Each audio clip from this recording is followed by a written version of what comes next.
Simba's story begins not with strength, but with innocence.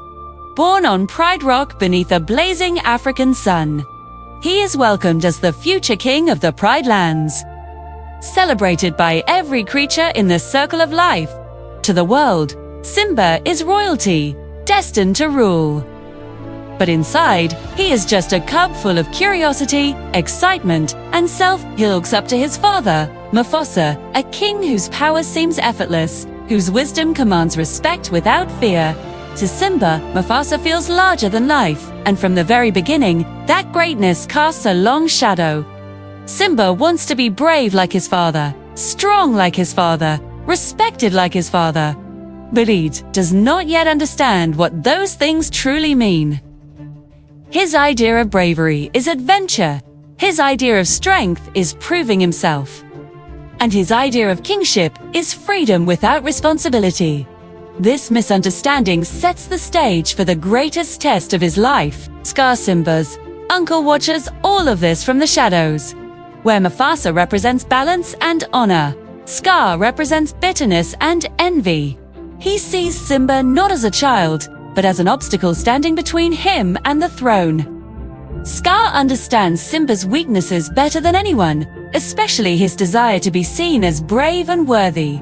With calculated patience, Scar manipulates Simba's curiosity and self-doubt, leading him into danger under the illusion of adventure.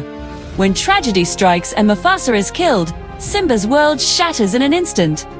The strongest figure in his life is gone, and in his place is silence, guilt, and fear.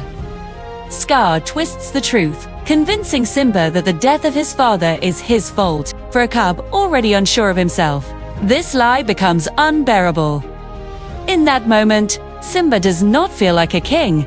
He feels small, weak, and unworthy of love or forgiveness. Consumed by guilt and grief, Simba runs away from the Pride Lands. This act of escape defines the weakest point of his journey. Not because he lacks strength, but because he believes he does. Far from home, Simba collapses under the weight of his past, certain that he has failed everyone. It is here that he meets Timon and Pumbaa, two unlikely companions who offer him a life without responsibility. Their philosophy, Hakuna Matata, becomes Simba's shield against pain. By choosing to forget the past, Simba avoids confronting it. He grows physically stronger as time passes, though emotionally, he remains the same frightened cub who ran away.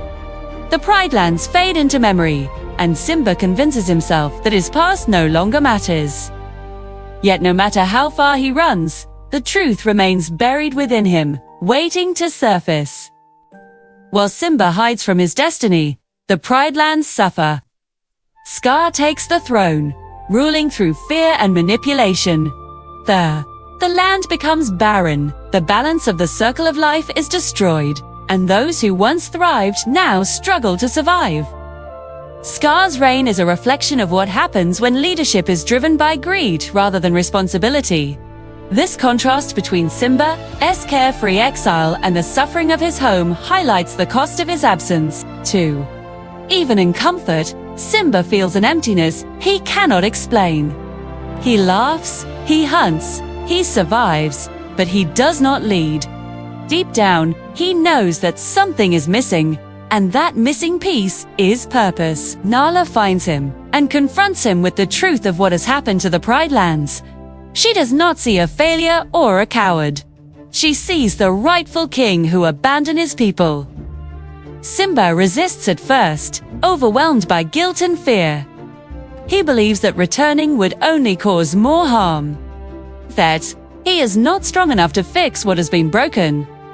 This belief is challenged when Simba encounters Rafiki, the wise mandrill who reminds him of who he truly is.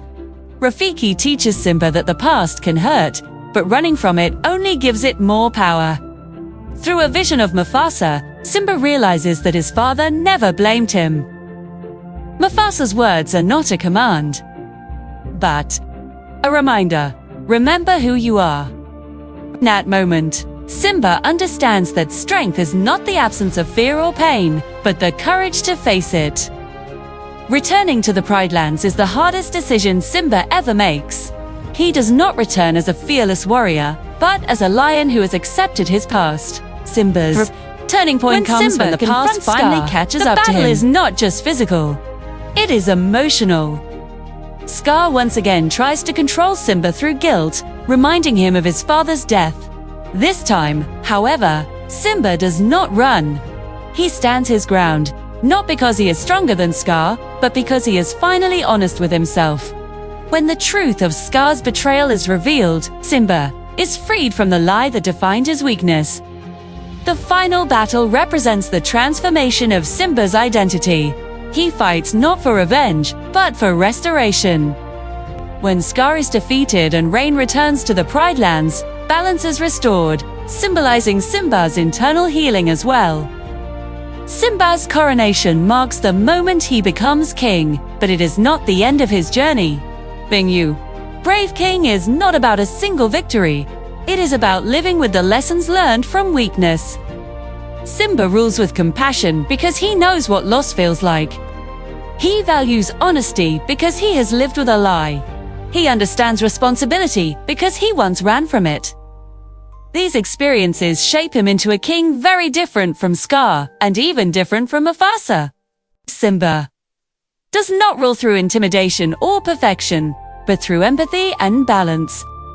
He teaches the Pride Lands that strength and vulnerability can coexist, and that leadership requires listening as much as commanding.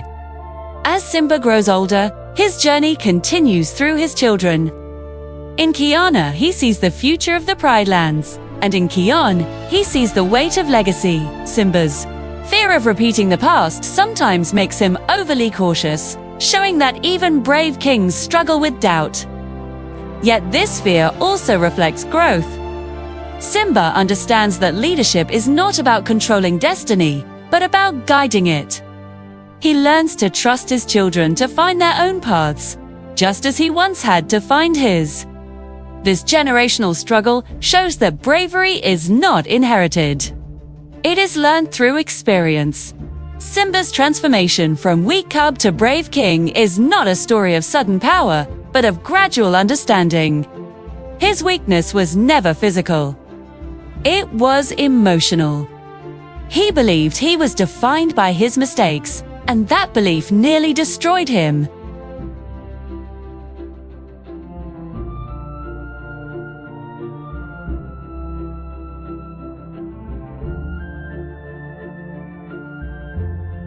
True. In the end, Simba stands atop Pride Rock, not as a perfect ruler, but as a complete one. He carries the memory of Mufasa, the pain of his past, and the hope of the future within him. The Pride Lands flourish because their king understands balance, not just in nature, but within himself.